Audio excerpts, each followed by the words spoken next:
ಉತ್ತರ ಕರ್ನಾಟಕದ ಹೆಮ್ಮೆಯ ರೈತ ಧ್ವನಿ. ರೈತ ಧ್ವನಿ ನ್ಯೂಸ್ಗೆ ಸ್ವಾಗತ.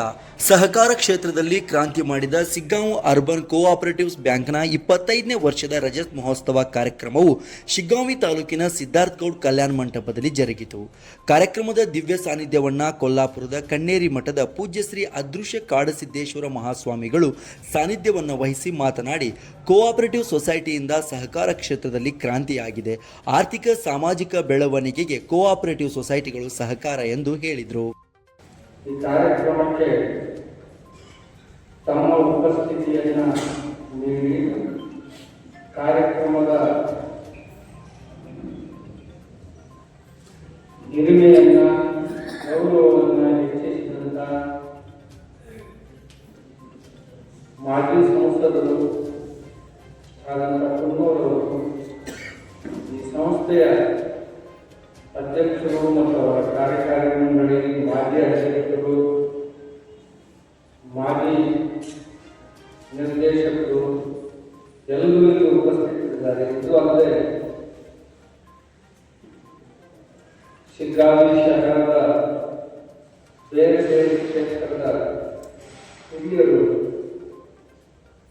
ಇಲ್ಲಿದ್ದಾರೆ ಹಾಗೂ ತಾವು ಶಿಗ್ಗಾಂವಿಯ ನಾಗರಿಕರು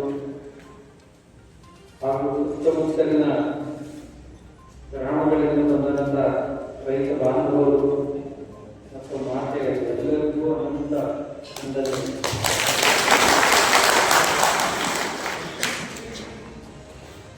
ಬ್ಯಾಂಕು 25 ವರ್ಷಗಳನ್ನು ಕೂಡಿ ಇದಕ್ಕೆ ಬ್ಯಾಂಕು ಅಂತ ಯಾಕೆ ಕರೆದ್ರು ಅಂದ್ರೆ 18ನೇ ಶತಮಾನದ ಉತ್ತರಾರ್ಧದಲ್ಲಿ ಈ ಆರ್ಥಿಕ ವ್ಯವಹಾರಗಳನ್ನು ಮಾಡುವಾಗ ಒಂದು ಇಳಿಜಾರು ಪೆಟ್ಟಿಗೆ ಅಂತ ಅಳತೆ ಅಂಗಡಿಯೊಳಗ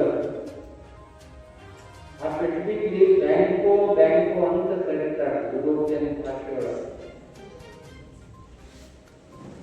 ಕಲ್ಲೆ ಅಂತ ಇತ್ತೀಚೆಗೆ ಅಂಗಡಿಗೆ ಅದನ್ನ ಕುತ್ಕೊಂಡು ರೊಕ್ಕ ಕೊಡ್ಕೊಂಡು ಕೆಲಸ ಮಾಡಬೇಕು ಅನ್ನೋವಾಗ ಸಾಹುಕಾರರ ಪದ್ಧತಿಯೊಳಗ ಬೇರೆ ಬೇರೆ ರೂಪದೊಳಗ ಆ ಬ್ಯಾಂಕುಗಳ ಮೇಲೆ ಕೂತ್ಕೊಂಡು ವ್ಯಾಪಾರ ಮಾಡ್ತಿರ್ತಾರಂತ ಅದಕ್ಕೆ ಅವ್ರ ಮುಂದೆ ಬ್ಯಾಂಕ್ ಅಂತ ಹೆಸರು ಅಂತ ಹೇಳ್ತಾರೆ. ಈ ಬ್ಯಾಂಕ್ಗಳು ಭಾರತದಲ್ಲಿ ಮೊದಲು ನಡೆಸ್ತಾ ಇದ್ದಂಥವರು ಊರಿನ ಅಕ್ಕಸಾಲಿಗಳು, ಶ್ರೀಮಂತರು, ಶೆಟ್ರು, ವ್ಯಾಪಾರಿಗಳು ಆರ್ಥಿಕ ತೊಡಗೊಳ್ಳುವಿಕೆ ವ್ಯವಹಾರವನ್ನು ನಡೆಸ್ತಾ ಬಂದಿದ್ದಾರೆ. ಶಕ್ತಿ ಯಾರು ಅಂತಲೂ ಕರೀತಾರೆ. ನಡ್ಕೊಂಡು ಬಂದಿತ್ತು.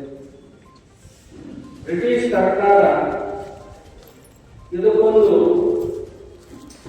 ಉತ್ತಮ ರೂಪವನ್ನು ನೀಡಬೇಕು ಒಂದು ಕಮಿಟಿಯನ್ನು ನೇಮಿಸಿ ಅಧ್ಯಯನ ಮಾಡಿತ್ತು. ಮಾರ್ಚ್ 1904 ಸಹಕಾರಿ ತತ್ವದ ಆಧಾರದ ಮೇಲೆ ಲೋಕದ ಜನರೇ, ದೇಶದ ಜನರೇ ಎಲ್ಲರೂ ಸೇರಿ ಹಣ ಹಾಕಬೇಕು. ಆ ಹಣವನ್ನು ಸಂಗ್ರಹಿಸಿ ಆ ಹಣವನ್ನೇ ಯಾರಿಗೆ ಅವಶ್ಯಕತೆ ಇದೆಯೋ ಅವರಿಗೆ ಕೊಟ್ಟು, ಯಾರ ಹತ್ರ ಅಧಿಕವಾಗಿದೆಯೋ ಅವರಿಂದ ತಗೋಬೇಕು, ಯಾರಿಗಿದೆಯೋ ಅವರಿಗೆ ಕೊಡುವಂತ ವ್ಯವಸ್ಥೆಯನ್ನ ಜನರಿಂದ ಜನರಿಗಾಗಿ ಅನ್ನುವ ವ್ಯವಸ್ಥೆ ಕೂಡಿಸಿದ್ರು. ಅದಕ್ಕೆ ನಾವು ಸಹಕಾರಿ ಬ್ಯಾಂಕುಗಳು ಕರ್ಕೊಂಡು ಬಂತು. ಅದು ಮೊಟ್ಟ ಮೊದಲನೇ ಬ್ಯಾಂಕ್ ಇಲ್ಲೇ ಗದಗಿನಲ್ಲಿ ಆರಂಭ ಆಗಿದ್ದು, ಕೋಟೆ ಹತ್ರ ಕನಗಿನಾಳದಲ್ಲಿ.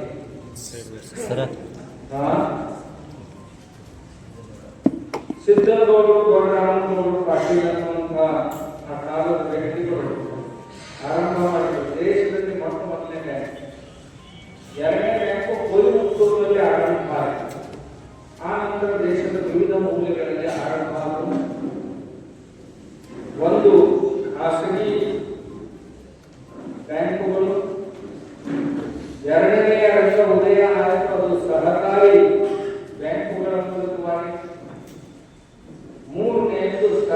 ಬ್ಯಾಂಕುಗಳು.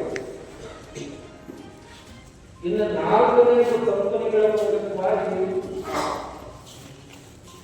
ಸಾರ್ವಜನಿಕ ಬ್ಯಾಂಕುಗಳು ಸಹಿತ ದೇಶದಲ್ಲಿ ಬಂದು ಒಳ್ಳೆ ಅಭಿವೃದ್ಧಿಯನ್ನು ಮಾಡಿದರು.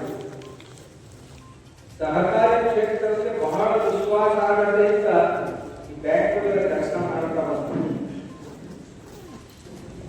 ಮೆಲ್ಲಗ ಬೇರೆ ಕ್ಷೇತ್ರಗಳಲ್ಲಿಯೂ ಸಹಿತ ಸಹಕಾರ ಬೆಳೆಯಿತು. ಕೃಷಿ ಕ್ಷೇತ್ರದಲ್ಲಿ ಎಲ್ಲಿ ಬೇಕಾದ್ರೆ ಸಹಾಯ ಮಾಡಲಿಕ್ಕೆ, ರೈತರ ವಸ್ತುಗಳ ಮಾರಾಟ ಮಾಡಿಕೊಡಲಿಕ್ಕೆ ಸಹಕಾರಿ ಕ್ಷೇತ್ರದಲ್ಲಿ ಸಂಸ್ಥೆಗಳು ಹುಟ್ಟುಕೊಂಡು, ಮನೆಗಳನ್ನು ಕಟ್ಟಿಕೊಡಲಿಕ್ಕೆ ಸಂಸ್ಥೆಗಳನ್ನು ಹುಟ್ಟುಕೊಂಡು, ಸೇವೆಗಳನ್ನು ನೀಡಲಿಕ್ಕೆ ಸಂಸ್ಥೆಗಳು ಹುಟ್ಟುಕೊಂಡು, ಶಾಲೆ ಕಾಲೇಜುಗಳನ್ನು ನಡೆಸಲಿಕ್ಕೆ ಸಹಕಾರಿ ಸಂಸ್ಥೆಗಳು ಹುಟ್ಟುಕೊಂಡು, ಹಾಸ್ಪಿಟಲ್ಗಳನ್ನು ನಡೆಸಲಿಕ್ಕೆ ಸಹಕಾರಿ ಸಂಸ್ಥೆಗಳು ಹುಟ್ಟುಕೊಂಡು, ಆದಿವಾಸಿಗಳು ಮೈಸೂರು ಭಾಗದಲ್ಲಿ ಬುಡಕಟ್ಟು ಜನಾಂಗ ಏನಿತ್ತು ಅವರು ತಯಾರಿಸಿದಂತ ಸಣ್ಣ ಸಣ್ಣ ಸಣ್ಣ ಸಣ್ಣ ಸಾಮಾನುಗಳನ್ನ ಮಾರಾಟ ಮಾಡಿ ಆದಿವಾಸಿಗಳಂದ್ರೆ ಆ ಬುಡಕಟ್ಟು ಜನಾಂಗದ ಜನರ ಜೀವನವನ್ನು ಉನ್ನತ ಮಟ್ಟಕ್ಕೆ ಏರಿಸುವುದಕ್ಕಾಗಿ ಸಹಕಾರಿ ಸಂಸ್ಥೆಗಳು ಕೆಲಸ ಮಾಡಲಿಕ್ಕೆ ಆರಂಭ ಮಾಡಿದರು. ಇಷ್ಟೇ ಅಲ್ಲ, ವಿದ್ಯುತ್ ಸರಬರಾಜಿನಲ್ಲಿಯೂ ಸಹಿತ ಸಹಕಾರಿ ಸಂಸ್ಥೆಗಳು ಕೆಲಸ ಮಾಡಲಿಕ್ಕೆ ಆರಂಭ ಬಹಳ ಚೆನ್ನಾಗಿ ಕೆಲಸ ಮಾಡ್ತಾರೆ. ಯಾಕಂದ್ರೆ ನಮ್ಮ ದೇಶ ಅಥವಾ ಜಗತ್ತಿನ ಯಾವುದೇ ವ್ಯಕ್ತಿ ಅಥವಾ ಸಮಾಜ ಮನೆಗೆ ಸಾಗಿಸಿಕೊಂಡ್ರೆ ಹಣ ಇದೆ ಏನು ಮಾಡಲಿಕ್ಕಾಗಲ್ಲ. ಹಣ ಇದೆಯಲ್ಲ, ಇದು ರಿಸರ್ವ್ ಬ್ಯಾಂಕು ಈ ದೇಶಕ್ಕೆ ಒಟ್ಟು ಎಷ್ಟು ಜನರಿದ್ದಾರೆ ಈ ದೇಶದಲ್ಲಿ, ಅವರಿಗೆ ಎಷ್ಟು ಹಣದ ಅವಶ್ಯಕತೆ ಇದೆ ಇದು ನೋಡಿ ಅಷ್ಟು ನೋಟುಗಳನ್ನ ಪ್ರಿಂಟ್ ಮಾಡಿ ಮಾರ್ಕೆಟ್ಗೆ ಬಿಟ್ಟುಕೊಡಬೇಕು. ಒಟ್ಟು ದೇಶದ ಜನಸಂಖ್ಯೆ, ಅವರ ಅವಶ್ಯಕತೆಗಳು, ಅವುಗಳನ್ನು ನೋಡಿ ಇಷ್ಟು ನೋಟುಗಳು ಈ ದೇಶಕ್ಕೆ ಸಾಕು. ಅಷ್ಟು ನೋಟುಗಳ ಬದಲಿಗೆ ಬಂಗಾರವನ್ನು ರಿಸರ್ವ್ ಬ್ಯಾಂಕ್ನಲ್ಲಿ ನೋಟುಗಳನ್ನು ನಾವು ಮಾರ್ಕೆಟ್ನಲ್ಲಿ ಬಿಟ್ಟುಕೊಡಬೇಕು. ಈ ನೋಟುಗಳು ಯಾವಾಗಲೂ ತಿರುಗಾಡ್ತಾ ಇರಬಹುದು. ಅವಕ್ಕೆ ಚಲನ ಅಂತ ಹೆಸರು,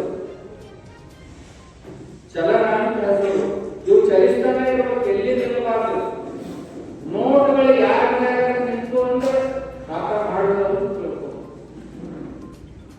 ನಮ್ಮ ದೇಶದಾಗಿ ಆಗ್ತಾ ಇರೋದೇ ಅದೇ. ಎಷ್ಟು ದೊಡ್ಡ ದೊಡ್ಡ ನೋಟುಗಳನ್ನು ತೆಗೆದಾರ ಅಷ್ಟು ಸಂಗ್ರಹ ಮಾಡಿ ಕಪಾಟ ಕೂಡಿರುವಂತಹ ಪ್ರವೃತ್ತಿ ಹೆಚ್ಚಾಗ್ತದೆ. ಇದರ ಪರಿಣಾಮ ಏನಾಗ್ತದೆ ಅನ್ನೋದು ಪಾಪ ಗೊತ್ತಿಲ್ಲ.